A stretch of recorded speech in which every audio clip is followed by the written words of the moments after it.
睡觉，睡觉，躺在这里了，睡觉。哎呀，提起孟子义，你脑海中第一个跳出来的词是什么？是笨蛋美女，还是那个曾经被全网吐槽加戏的温情？在华语影视圈这个名利场里，口碑崩坏往往意味着职业生涯的终结，但孟子义却完成了一场近乎神迹的逆袭。从2万条评论全是谩骂，到如今的长在观众笑点上，他到底经历了什么？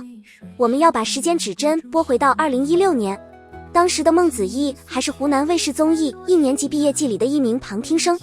在那场模拟剧组的实战课中，他迎来了一个足以影响他后续5年职业生涯的瞬间。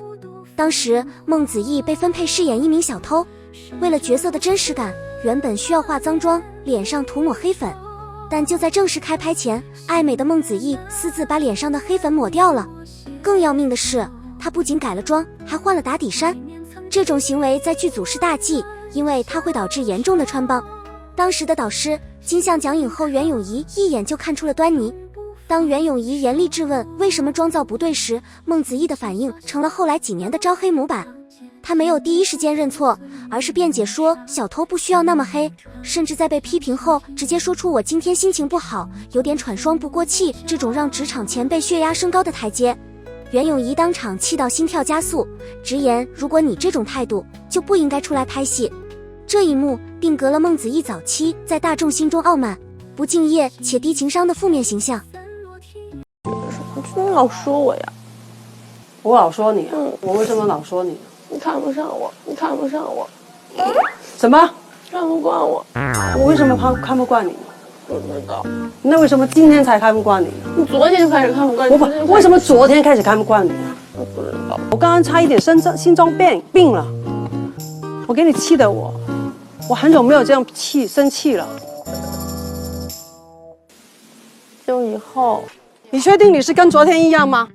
不一样。为什么？我好像昨天比今天黑。为什么今天可以一点都不黑呀？因为小偷好像不需要太黑。什么？我听不到。因为小偷不需要整那么黑，我又不是乞丐。跟你们说了100遍吗？要拍个照片，要联系的。没听见？没听见？为什么我听见？可能我上厕所去吧。今天早上的时候，赵志伟是不是很早跟你说了，对吧？那个时候你又上厕所了，可能在睡觉。你还跟我说你在说笑？睡觉，睡觉，躺在这里了，睡觉。哎呀，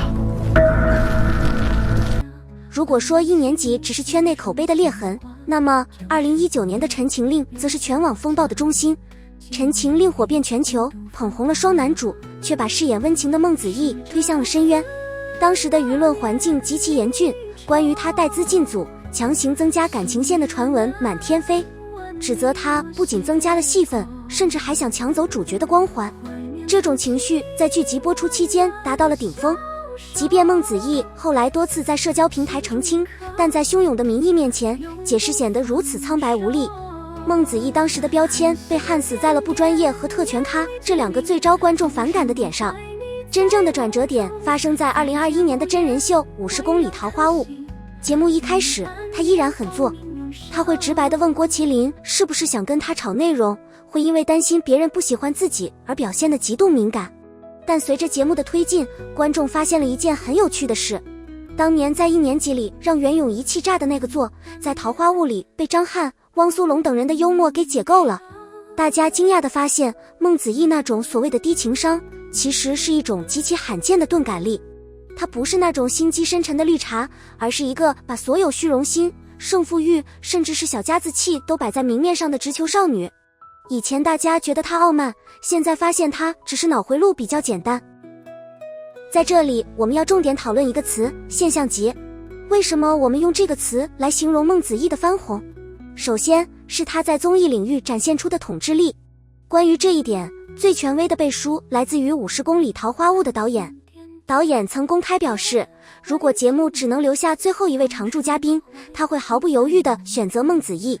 这种来自业内顶级制作人的绝对肯定，足以说明孟子义在当今综艺生态中已经从一个话题人物进化成了整档节目的收视底牌。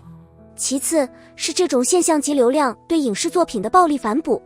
以前的孟子义是剧红人不红，但现在的他已经具备了带火一部剧的商业价值。我们在《花琉璃》一文里看到了他精准的本色出演，在《说英雄谁是英雄》里看到了他作为演员的专业上线，而真正奠定他现象级地位的是他近乎恐怖的带播资源。